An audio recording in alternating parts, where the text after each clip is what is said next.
They don't. I'm on very good terms with the local judges. Wait, how do we know Miss Van Zandt didn't just kill him herself? Yeah. No motive. Don't keep us in suspense, Mike. Tell us who did kill Mr. Starkweather. I'll do better than that. I'll show you. I'll get the lights. Why is it so dark I'm not in talking to you here? about that. Open your eyes.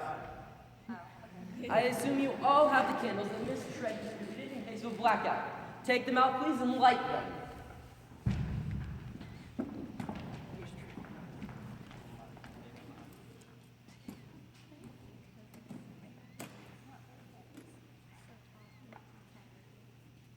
Isn't this nice? Very Christmassy.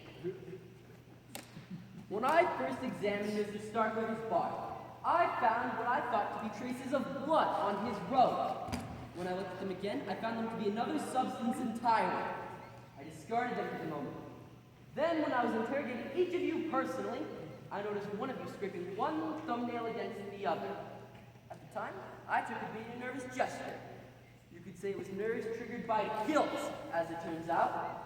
I also discarded that until I recalled Minerva's testimony, where she told me about all the people who had gathered in the kitchen with their candles. And that gave me the link I needed. Thin scrapings of tallow. Tallow from the killer's thumbnail. Tallow that matched the drops on Mr. Starkweather's body. Tallow from the one red candle among you, which you are holding, Mrs. Trent! There might have been other red candles. There aren't.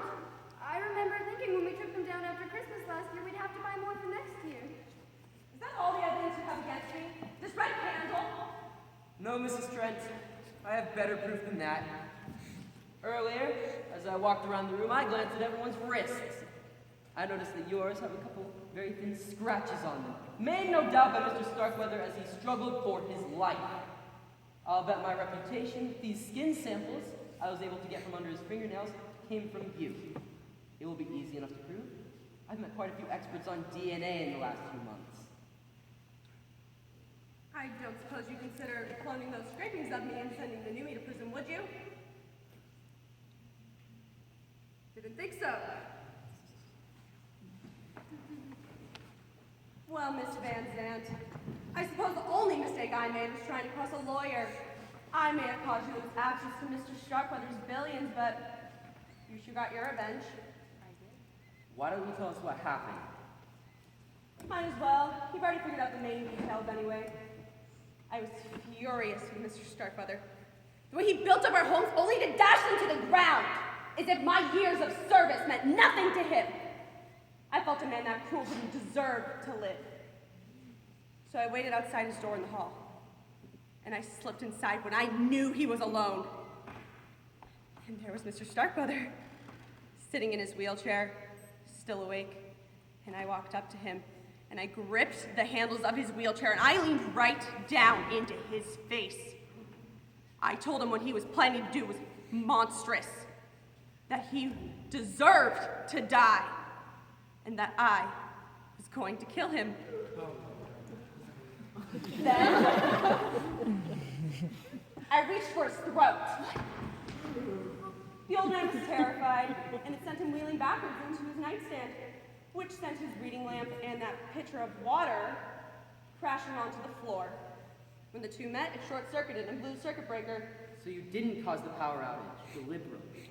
No, it nearly ruined everything. But I did have the candle and lighter in my pocket. So I managed to light it with one hand while I grabbed the oxygen mask off his chair with the other. And I clamped it down over his nose and mouth. The old man couldn't breathe. He made a feeble attempt to fight me off with one hand while he rang that stupid bell with the other. You know, I'm not sure if the old man died from suffocation or a heart attack. But it was all over in a matter of seconds. The old man wasn't able to do much, but I guess it was enough to pin his murder on me. And then?